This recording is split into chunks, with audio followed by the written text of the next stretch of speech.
senhor for presidente, para aprovar suas matérias. E aí, isso significa, organizar a maioria significa dividir o poder. E isso pode ser feito dentro de uma legitimidade democrática, clássica, muito conhecida. Como é que o senhor atuaria? Como é que o senhor faria isso? A questão do Gedel Vieira Lima em seu apartamento, isso não é uma exceção. Isso é uma regra. Geralmente, os grupos políticos que têm esses cargos para se beneficiar. Eu já tive 2 reuniões, chegou agora o grupo de 18 parlamentares comigo. Tá? O que nós estamos decidindo? Como governar sem o toma lá da cá. Esse grupo nosso, eu acho que até abril, maio do ano que vem, vai ter uns 100 aproximadamente. Seria por aí. O que nós temos que entender, a mensagem que eu quero dar para todos do Brasil, inclusive o parlamento, é o seguinte: se o Brasil estiver bem, nós estaremos bem. E não o contrário. Não, o meu grupo político estando bem, o Brasil vai estar bem. Nós estamos partindo para o caos. Não dá para continuar administrando o Brasil dessa forma. O parlamento indicando ali, impondo seus nomes. E outras coisas, outras medidas tem que se tomar. Botando aí 30 anos atrás, tínhamos ali 12, 15 ministros, não dá para continuar com essa quantidade de ministérios que temos pela frente. A economia é pequena em cima disso, mas você tem que saber quem são seus ministros, o povo também. Eu até perguntaria para vocês aqui, em 30 segundos, será que você tem como citar o nome de 8 ministros? Fica difícil, pode até citar, mas fica difícil. Imagine para o povo comum isso aí. Hoje tem muito ladrão, hoje a gente tem um congresso que faz do Palácio do Planalto todo o presidente refém. Como que o senhor faria isso? Não ser o mais do mesmo e tentar governar com um congresso desse jeito? O que distingue é a ideia e o exemplo. Quer dizer, a população que está muito machucada, tem todas as razões, sobram razões à população brasileira para estar indignada com a política, e o apelo por uma coisa nova é um apelo absolutamente correto ao país. O que nós não podemos, a pretexto de qualquer tipo de respeito que se tem ao povo, e o maior de todos é o meu, é aceitar a ideia de que fora da política há alguma solução para qualquer que sejam as questões. Não há. Nós precisamos procurar exemplo e novas ideias, concretudes. Não é? Então, eu ando dizendo por aí afora, o Ceará, que é um dos estados mais pobres do Brasil, tem 77 das 100 melhores escolas do país, pelo IDEB. Isso é um fato, ou é verdade ou é mentira. Se é verdade, há uma coisa acontecendo diferente da média da educação pública que se condena o filho do trabalhador e da pequena classe média que não dão conta de pagar mensalidade escolar.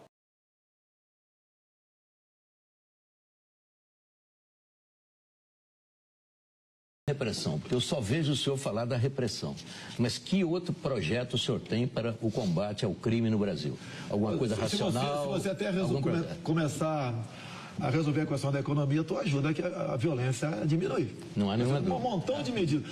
Tudo que der errado, estoura na violência. Cai no colo do agente de segurança pública lá embaixo. Mas o seu projeto? Tá? Vamos lá. Primeiramente, desfazer o que foi feito até agora. Tá? Questão de armamento. Todo e qualquer cidadão de bem, se quiser ter uma arma, no que depender de mim, a terá.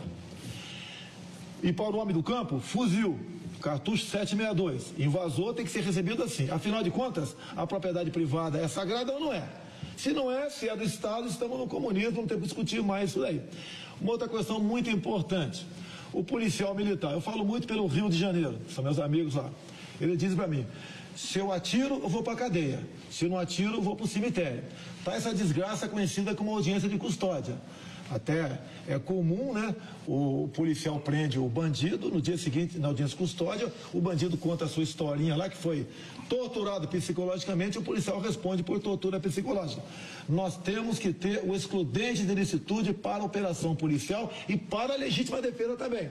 O policial em operação responde, mas não tem punição. E legítima defesa também. Olha o caso da Ana Hickman, o cunhado dela. Está em tribunal de júri lá em Minas Gerais. Reagiu a uma invasão do quarto de hotel, o marginal deu 2 tiros numa mulher, ele conseguiu tomar arma, deu 2 tiros na cabeça do cara, vai responder por excesso. Mas, deputado, mas o senhor não tem ideia a respeito, por exemplo, da comunicação entre as polícias? Tudo bem, dos estados se unindo, uma política nacional em consonância com políticas estaduais? Estou perguntando por políticas. Tá. Esse tipo de repressão o senhor tem falado muito? Não, tenho falado, isso diminui a violência e muito. A partir do momento que o bandido suspeite que vai encontrar uma reação dentro da tua casa, não vai invadir a tua casa. Deputado, agora deixa eu colocar um problema aqui para o senhor. Ele não respondeu a parte do projeto que ele teria para... Os outros não têm projeto nenhum. O projeto dos outros é direitos humanos, é desarmamento, é desarmar a população, como se a população de bem que estivesse armando a bandidagem, não é por aí. Deputado, Você fala em fronteira, lógico que dá uma força na fronteira, mas são 17 mil quilômetros. Quer ver uma coisa? Rio de Janeiro, já tive 2 reuniões que eu participei, não como o autor, né, mas coadjuvante, o pessoal do transporte de carga no Brasil. No espaço de 40 quilômetros da Avenida Brasil e Dutra, em média são assaltados 27 caminhões de carga por dia. Como resolver esse assunto? Sem o excludente de ilicitude? Sem o policial poder agir, atirar e se matar outra. E a polícia? Jonathan Souza e Jorge Habib, obrigado aí por perguntar, e eles estão falando sobre a violência no país. Hoje, com a emergência do desemprego e a questão da saúde, são as 3 maiores, na percepção popular brasileira, as 3 maiores preocupações do nosso povo. E acho que a gente precisa pôr em debate isso sem qualquer tipo de interdição ou preconceito. O pensamento progressista brasileiro não pode mais ser confundido, porque é uma justa questão a nossa defesa dos direitos humanos, como alguém que não tem a capacidade de ser enérgico, né, de ser severo na punição dos malfeitos, especialmente dos malfeitos que hoje assustam e põem o espinho do medo no coração da família brasileira. Esses tipos de crime que são o assalto, né, o roubo, no Código Penal era o 157, e basicamente o homicídio. Em alguns estados, os homicídios estão caindo como expressão de uma política eficaz, né, de prevenção, usando mecanismos de estatística, de ciência criminal e tal. Mas os roubos são ainda mais gravemente aquilo que está sendo feito. E os nossos presídios estão hoje absolutamente entulhados. Então nós precisamos discutir, né, para dar prioridade de fato à confrontação desse tipo de crime, algumas providências. Primeiro, eu pretendo federalizar 100% da responsabilidade, o que quer dizer Ministério Público Federal, Justiça Federal, Polícia Federal, aqueles crimes que são atentados contra a administração pública, aqueles crimes que são que atravessam fronteiras de estados, quadrilhas, por exemplo, que roubam no Ceará e se homiciam no Rio Grande do Norte, quadrilhas que roubam no Rio Grande do Sul e fogem para o Paraguai, por exemplo. Isso tudo é uma coisa que a gente precisa inovar na questão da legislação. E pôr sem dúvida em discussão se vale a pena a gente manter presos aí um sem número de pessoas presas por uso de droga. Para mim, o usuário de droga não é propriamente um criminoso, mas a vítima de um equívoco e um problema de saúde pública. Não quero dizer descriminalizar a droga, porque o comércio, o tráfico tem uma imbricação imediata com o tráfico de armas, que também estão na base, né, de toda esta violência urbana. Mas vou propor um grande, amplo e aberto debate, mas vou entrar com uma clareza. Bandido é para estar segregado da sociedade, tem que ser enfrentado com a dureza da lei e proteger a polícia dentro do exercício estrito do seu dever legal, ou em legítima defesa, hoje tem sido, às vezes, mal vista pela população. É preciso aclarar essas situações de violência e, fundamentalmente, o governo federal tem que assumir, coisa que praticamente não tem feito na história brasileira, a não ser nesses crimes de nomeada aí, que a gente vê pela televisão, em que a Polícia Federal tem entrado. Mas entrar nesses crimes que estão assustando a população, especialmente ao enfrentar as gangues de assalto e o tráfico de armas, isso aí é uma coisa que comigo a Polícia Federal, o governo federal como um todo, as instituições federais vão ajudar os estados e os municípios a fazer. A propósito, reforçar também o papel dos municípios na segurança e modernizando a legislação é uma das linhas que eu tenho pensado também.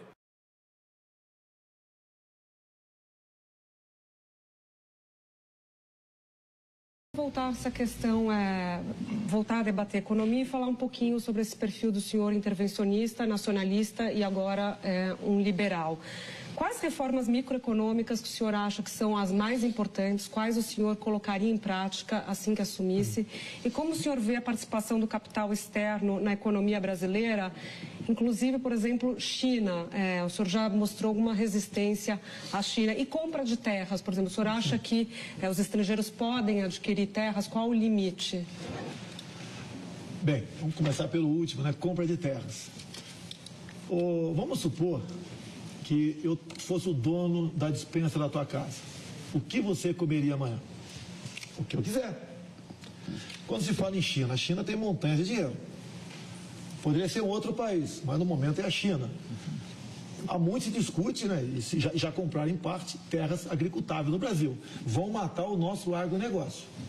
A nossa segurança alimentar, com toda certeza, estará na mão dos chineses no futuro. Nós queremos isso. Inclusive, a mão de obra deles é barata. Daí um jornalista, outro dia, ao eu falar isso, né, ele comentou lá na outra ponta da linha, nós temos a legislação brasileira aqui que vai impedir isso daí.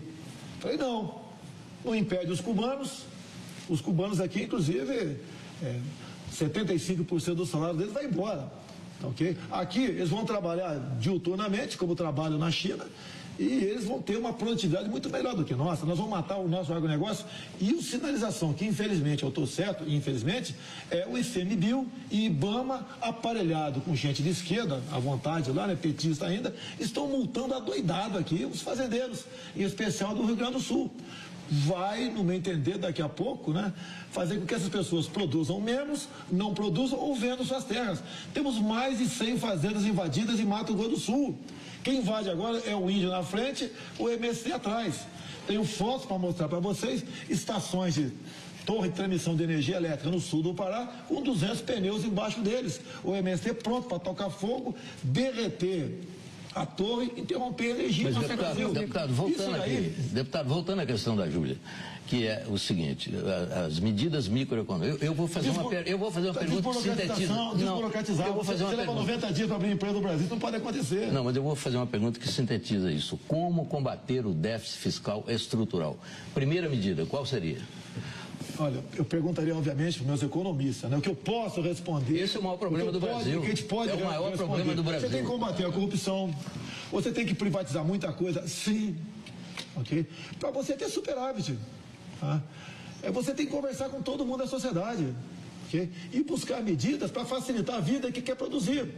E quem é empreendedor, coisa que não tem. O governo só lembra de nós, aqui do povo, aqui embaixo, na hora de ir na jugular dele e arrancar o... O que levou o Brasil a cair nessa situação de calamidade total? Você tem uma base que é de natureza econômica, que acaba desfinanciando o capital político dos nossos governantes, e a partir daí, fragilizados, nós temos uma crise cíclica de desmoralização, seguida de impeachment, e um Congresso que perdeu completamente o pudor por sua maioria. É bom sempre lembrar que a gente tem que separar o joio do trigo, e chafurda na corrupção. A estrutura econômica que o Brasil montou uma estratégia recente, né, de estimular o consumo sem estimular a produção. E evidentemente que o nosso povo tem todo o direito de expandir sua plataforma de consumo, mas se você não faz corresponder uma produção, democratizar as oportunidades de produzir, de trabalhar, você produz um desequilíbrio estrutural nas contas do país com o estrangeiro. Só para você ter uma ideia hoje, 80% dos remédios que a gente toma vem do estrangeiro. Todos os celulares são importados, toda a informática envolvida nos carros, nos caixas automáticos, na catraca automática de um ônibus, tudo importado. Você tem 60% do óleo diesel que nós queimamos nos ônibus da cidade vindo do estrangeiro. Você tem praticamente toda a química fina. 40% dos custos de produção da agricultura e pecuária mais agressivamente competitiva do mundo são importados. 80% do valor de um carro, mesmo montado aqui em São Paulo, importados. Então você expande o consumo em qualquer momento, não podemos produzir isso. Isso gera um desequilíbrio na conta externa que desvaloriza a nossa moeda na comparação com o dólar, e isso introduz um preço alto. O governo atira estupidamente nisso com alta de juros, que destrói as finanças públicas e destrói a economia. Então você está vivendo esse ciclo perverso que destruiu lá atrás o modelo Fernando Henrique, e o Lula escapou disso porque o Brasil viveu um momento muito especial em que os preços dos nossos produtos tradicionais, oriundos da agricultura, soja, milho, etc., né, álcool, cana-de-açúcar, etc., e os preços dos produtos minerais, né, minério de ferro, petróleo, explodiram durante o período do Lula. Então, só para você ter uma ideia, quando o Lula entrega o governo para a Dilma, nós estávamos vendendo um barril de petróleo por $110. Quando a Dilma foi derrubada, o mesmo barril de petróleo estava sendo vendido por 30. Quando o Lula entregou para a Dilma, nós estávamos vendendo por $190 uma tonelada de minério de ferro. Quando a Dilma sofreu o golpe, nós estamos vendendo a mesma tonelada por 38. Aí você quebra o país e o sintoma da quebra é a desvalorização da moeda, que faz o povo tem muita raiva, com razão, porque ele estava progredindo e de repente ele sente um retrocesso pesado e ninguém explicou para ele o que houve. Tem solução? Claro que tem. Basta que você pare de acreditar de que o mercado sozinho tem capacidade ou responsabilidade de resolver isso e monte aquilo que o mundo desenvolvido inteiro faz. Mais ou menos explicitamente, um projeto nacional de desenvolvimento. E no caso brasileiro, claramente nós temos que ter como objetivo estratégico enfrentar e superar a pobreza e a desigualdade. E o caminho para isso é fazer o país crescer e administrar os custos e riscos dessa decisão de crescer, que hoje não temos. E o caminho de crescer é retomar a industrialização do país, que hoje nós estamos regredindo. Então, só para você ter uma ideia, eu já falei na pergunta anterior. Se eu estou importando 60% do óleo diesel, qual é a razão de eu exportar petróleo bruto barato e não produzir o óleo diesel, a gasolina, a querosene e, para além disso, os polímeros, novos materiais de uma petroquímica 4.0, que pode enriquecer qualquer país. E o Brasil tem petróleo, ainda nem sabemos a quantidade, o tamanho, a sobra que nós temos. Depois você tem um complexo industrial da saúde. Só para o brasileiro ter ideia, esse ano o governo federal está gastando 17 bilhões de dólares, que dá mais ou menos aí uns 50 bilhões de reais, meia centena de bilhão de reais, gerando emprego e renda nos Estados Unidos, na Europa e na China, importando todo o aparato do complexo industrial da saúde. Cama de hospital, prótese, bengala, remédios, meios de diagnóstico médico e tal. Por que o Brasil não pode entrar numa dinâmica em que a própria compra governamental, associando com as universidades, faça incubadora de empresas e coloque o jovem brasileiro para aprender a fazer essas coisas e vender para o governo, que não vai nem se arriscar no mercado concorrencial num primeiro momento. Depois você tem o complexo industrial do agronegócio, que é que explica que a agricultura mais competitiva do mundo importa do estrangeiro 40%. Fertilizante, implementos agrícolas, defensivos, agrotóxicos, tudo isso vem do estrangeiro, não há razão para isso. E o dinheiro está aí, ouvindo a conversa, sendo gasto já. Depois você tem o complexo industrial da defesa, que é um pouco mais complicado,